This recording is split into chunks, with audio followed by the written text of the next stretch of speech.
जय गुरुदेव। मैं सुजीत धार्मिक ज्ञान A to Z में आपका स्वागत करता हूँ। अब एक तरफ भैरवी महाभैरव प्रयोग कर रही थी तो वहीं कपालनाथ कृत्या प्रयोग संपन्न कर रहा था। अब भैरवी पिछड़ती जा रही थी। उसकी आंखों में एक क्षण के लिए भय का संचार हुआ, परंतु दूसरे ही क्षण वह संभल गई। उसने सोच लिया था कृत्या प्रकट होते ही जो कुछ होगा सो होगा। उससे मैंने अपने आप को यथासंभव तो आबद्ध कर ही लिया है, परंतु लड़ाई रचनात्मक नहीं अपितु प्रहारात्मक होने की जरूरत है। जब उस अवघड़ का प्रहार ही नहीं होगा तब तक वह कृत्य प्रकट करने के निकट पहुंच जाएगा और प्रहार के लिए छिन्नमस्ता के पूर्व प्रतिंगिरा को प्रकट कर देना आवश्यक है। यदि प्रतिंगिरा स्पष्ट या प्रकट हो जाती है तो सामने वाले शत्रु का नाश तो निश्चित है, पर इसके लिए आवश्यकता है पहले प्रहार करने की। दोनों अपने आप रक्षा आबद्ध कर लिया तो प्रतिंगिरा का प्रहार उसी भीषणता के साथ होगा तो अवश्य उसकी क्षमता के साथ प्रहार शायद ना हो पाए। छिन्नमस्ता के तुरंत बाद भैरवी पास पड़ी छुरी को अपनी जंघा से थोड़ा सा मांस निकाला और उसके टुकड़े टुकड़े कर सामने रख दिए। माँ विशालाक्षी को स्मरण करते पास पर पड़े हुए नरमुंड को स्थापित किया और उस पर मुष्टि का प्रहार कर सिंदूर तिलक किया और स्वरक्त समर्पित किया। स्वमांस को प्रसाद दिया और प्रतिंगिरा को उच्चारण कर साथ साथ एक ही मांस की आहुतियां को समर्पित करना प्रारंभ कर दी।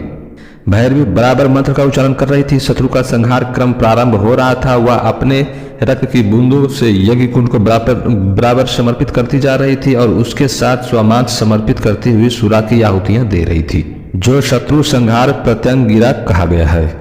उस तरफ अवघड़ भी गाफिल नहीं था, पर उसे यह स्पष्ट नहीं हो पा रहा था कि भैरवी कौन सी क्रिया संपन्न कर रही है। यह क्रिया उससे संबंधित है। कुछ निर्णय नहीं ले पा रहा था। यहाँ पर यह समझ आ रहा था कि अवश्य कोई मारक क्रिया है और उसका उद्देश्य शत्रु को पूर्णतः संहार है। अवघड़ अब तक स्वमांस की आहुतियां दे चुका था। भैरव क्षेत्रपाल अपने आप सामने प्रत्यक्ष कर चुका था और कृत्या को सामने लाना है और एक ही साथ प्रलय का दृश्य उपस्थित कर देना है। भैरवी ने खुली हुई जटा को रुद्र जटा हाथ में ली और उसमें ताजे मुर्दे का भस्म लगाकर उसका श्रृंगार किया, सिंदूर का तिलक किया, उसे लठ में नैवेद्य किया और कार्य सिद्धि के लिए ज्यों ही निचोड़ा जल की एक बूंद जमीन पर गिरी और भैरवगण उपस्थित हो गया। भैरवी इस कृत्या से पहले भी इसे देख चुकी थी और वह विशालाक्षी के मंदिर में इसके साथ रवाना होने वाली थी। उस समय भी भैरव ने अपनी जटा से भैरवगण उपस्थित किया था, पर ये 108 भैरवगण होते हैं। निश्चय ही इस बार रौद्र भैरवगण उत्पन्न किया है। यह भैरवगण का विशाल रक्तिम आंखें, कठोर और भयानक चेहरा इस बात का परिचायक है कि संहार का क्रम के लिए भैरव को उपस्थित किया है। भैरवी के विपरीत काली क्रिया तत्क्षण संपन्न की और सफेद के सरसों हाथ में ज्यों ही लेकर बेरोचनीय देही देही यही ग्रहण ग्रहण मम सिद्धि देही देही मम शत्रुण मारे मारे काली के हुमफट उच्चारण किया और सफेद सरसों से उस भैरवगण की ओर फेंके। ज्यों ही विशेष लपट के साथ भैरवगण शून्य में विलीन हो गया। भैरवगण को शून्य में विलीन होते देख अवघड़ एक क्षण के लिए हड़बड़ा गया और उसे खा जाने वाली नजरों से भैरवी की तरफ देखा, पर भैरवी तुरंत छिन्नमस्ता प्रयोग में लीन हो गई। वह उसी समय मंत्र की रक्षा और प्रहात्मक दोनों क्षमता प्राप्त कर रही थी। उसने मन में सोच लिया था कि युद्ध में और प्यार में जो पहल करता है वही बाजी जीतता है। हाँ, इस बात का ध्यान अवश्य रखना है कि यदि अवघड़ ने कुछ विशिष्ट क्रिया संपन्न करता है तो उसका तुरंत समाप्त कर देना आवश्यक है। अब यह तो स्पष्ट हो चुका था। संहार कृत्या प्रयोग करेगा और मेरे पास कृत्या प्रयोग का हाल है नहीं, तो इसी स्थिति में प्रतिंगिरा और छिन्नमस्ता को ही सहारा लेना चाहिए और इन दोनों ही सिद्ध क्रियाएं हैं। कृत्या तो जब उपस्थित होगी तब होगी, पर जब संहार कृत्या उपस्थित हो ही जाएगी तो फिर पीछे बचेगा ही क्या। ना मैं बचूंगी, ना यह हवन कुंड, ना सामने खड़े भैरव भैरवियाँ और ना यह मकान झोपड़ियाँ या ना यह आश्रम, सब कुछ जलकर खाक हो जाएगा, शून्य में विलीन हो जाएगा। यह कृत्या प्रयोग करे इससे पहले कोई उपाय कर लेना चाहिए जिससे इन लोगों की हत्याओं से मुक्त हो सके। भैरवी ज्यों की त्यों आसन पर बैठी रही। जंघा से निकलते हुए मांस के स्थान से रक्त की धारा प्रवाहित थी और रक्त की लंबी लाइन काफी दूर तक चली गई थी। उसे इस बात से बेखबर थी। छिन्नमस्ता क्रिया संलग्न थी। जल्दी से जल्दी प्रतिंगिरा को संपुट के साथ छिन्नमस्ता को संपन्न कर देना चाहती थी। उसका उद्देश्य अवघड़ को मजबूर कर देना था कि इस बात के लिए एहसास दिला देना था कि संहार जीवन की खूबसूरती नहीं है। भैरवी ने अपने सामने ही 4 द्वारों से निर्मित छिन्नमस्ता यंत्र बना दिया, मध्य में ही संहारित्मका स्थापित कर दी और उसके तीनों कोनों पर भैरव यदिसार लाए स्थापित कर मंत्र के साथ साथ आहुतियां समर्पित करने लगी। उसके होठों से निकलते हुए छिन्नमस्ता मंत्र श्रीम ह्रीम क्लीम ऐम वर्ज वैरोशनीय हुम हुम फट स्वाहा के साथ बराबर आहुतियां समर्पित करती जा रही थी। मैं देख रहा था भैरव का रूप अवघड़ का क्रोध में था, वहीं भैरवी अपेक्षाकृत शांत थी।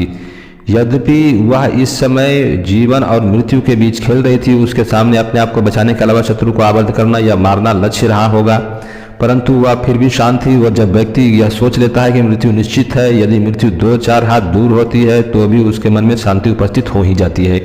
ऐसी ही स्थिति उसके मन में थी, परंतु फिर भी प्रतिशोध के साथ साथ क्रोध की लालिमा उसकी आंखों में स्पष्ट दिखाई दे रही थी।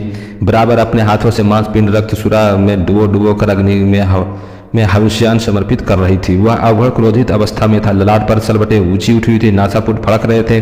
भैरवगण को शून्य में विलीन होते देख थोड़ा सा अवश्य घबरा गया था, परंतु फिर भी मन में शायद निश्चिंत था, कृत्या की काट इसके पास हो ही नहीं सकती। इससे पूर्व ही यह आवश्यक है सशरीर आविर्द कर लिया जाए, और तंत्र क्रिया में यह अत्यंत आवश्यक उपक्रम है, अन्यथा सबसे पहले स्वयं का ही नाश हो जाता है। उसने बाबा बटुकनाथ को नमस्कार किया, अपने गुरु। तत्पश्चात मूल कृत्या प्रयोग करने के प्रारंभ से पूर्व बटुक भैरव को स्मरण किया।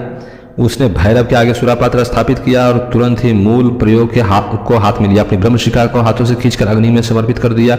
यह इस बात का परिचय था कि अब मुझे अंतिम लड़ाई लड़नी ही है, इसमें चाहे मेरा स्वयं का ही सर्वनाश क्यों ना हो जाए। कृत्य प्रयोग से ब्रह्मशिखा हाथों से तोड़कर यज्ञ कुंड में डालनी होती है। इसका तात्पर्य समस्त प्रकार के बंधनों से मुक्त होकर अपने आप को कृत्या के हवाले कर देना है और दोनों का परस्पर पूर्ण समन्वय बना देना है। स्वयं कृत्या स्वरूप होकर कृत्या को प्रकट किया जा सकता है। भैरवी यह सब देख रही थी, वह समझ गई थी कि अवघड़ इस प्रयोग के अंतिम स्थिति में पहुंच चुका है। वह कार्य करने जा रहा है जो संसार का भीषणतम प्रयोग है। संहार कृत्या का प्रभाव एक साथ 50 अणुबमों के प्रहार से भी ज्यादा होता है। उससे आसपास की जमीन टुकड़े टुकड़े होकर फट जाती है और अंदर से पानी बाहर निकल आता है। पर्वतशिलाएं उखड़कर आपस में टकराने लगती है और चूर्ण हो जाती है। बड़े से बड़े पेड़ों को जड़ से उखाड़कर गिर जाते हैं और अपने स्थान पर 200-300 मीटर दूरी पर दिखाई पड़ते हैं। पशु पक्षी एक साथ जलकर खाक हो जाते हैं। उससे पूरे क्षेत्र में प्राणियों का अस्तित्व खत्म हो जाता है। ऐसी स्थिति में यदि आबद्ध क्रिया क्षिप्त तो प्रयोगकर्ता अवश्य बच जाता है, परंतु इससे बचने की भी कोई उम्मीद नहीं रहती। मैंने देखा कि अवघड़ अपने स्थान पर उठ खड़ा हुआ है। उसकी आंखों की लपट निकलती हुई साफ साफ दिखाई दे रही है। लंबा चौड़ा शरीर तप्त तांबे की तरह वह लाल सुर्ख हो रहा है और क्रोध के अतिरेक में वह सब कुछ करने को आतुर है। एक क्षण तो मैंने सोचा कि यह सब मेरी वजह से हो रहा है और यहाँ मैं ना आता, ना भैरवी मुझे बचाती, ना यह अवघड़ क्रोधित होता, ना परस्पर ताकतवर और परस्पर तकरार होती। और ऐसी स्थिति में जिससे सबका सर्वनाश निश्चित है, यदि मेरी वजह से सबका सर्वनाश होता है तो यह अत्यधिक दुखदायक है। क्यों ना मैं अपनी बलि देकर इस झगड़े को समाप्त कर दूं।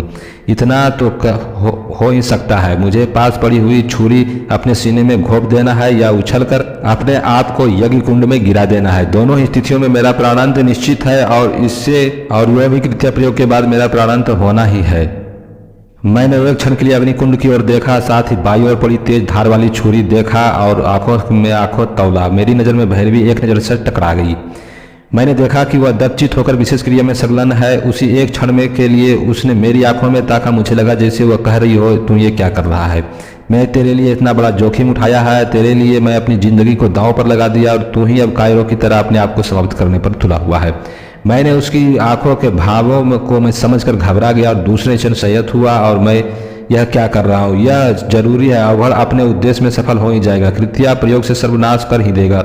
मैंने तांत्रिक ग्रंथों में कृत्या और उसके प्रयोग के बारे में पढ़ा था। यह भी तो मैं समझ गया था कि कृत्या प्रयोग ही कर रहा है, परंतु इसमें कोई विधि ज्ञात नहीं थी, अब ना ही कोई विशेष जानकारी थी। अवघड़ ने अपने आसन पर खड़ा होकर विशेष आहुतियां यज्ञ में समर्पित करता जा रहा था। कौन सा आश्चर्य है कि यज्ञ कुंड में दो शत्रु एक दूसरे के विपरीत क्रियाएं संपन्न कर रहा हो। अवघड़ ने कुछ विशेष आहुतियां संपन्न की। प्रत्येक आहुति के साथ हुम फट शब्द लगा रहा था। आहुति को सीधे समर्पित न करते हुए उसने जोर से अग्नि कुंड में मुट्ठी बांधकर फेंक रहा था, जैसे कोई व्यक्ति हाथ से लेकर पत्थर उस जोर से फेंकता हो। प्रत्येक आहुति के साथ उसके दांत भींच जाते और जबड़ा सख्त हो जाता। इधर भैरवी अपनी छिन्नमस्ता क्रिया के अंतिम चरण में थी। अब वह क्रिया संपन्न होनी थी जिससे पूर्ण सिद्धि प्राप्त होती है, फिर वह असफलता ही मिलती है। यदि सिद्धि मिलेगी तो सामने वाला शत्रु समाप्त हो जाएगा और यदि किसी कारणवश ऐसा नहीं हुआ तो प्रयोगकर्ता स्वयं समाप्त हो जाएगा। अब मैं अगली वीडियो में आगे की जानकारी दूंगा। अगर आप लोगों को जानकारी अच्छी लगी हो तो चैनल सब्सक्राइब करें, वीडियो लाइक शेयर जरूर करें। अंत तक देखने के लिए धन्यवाद।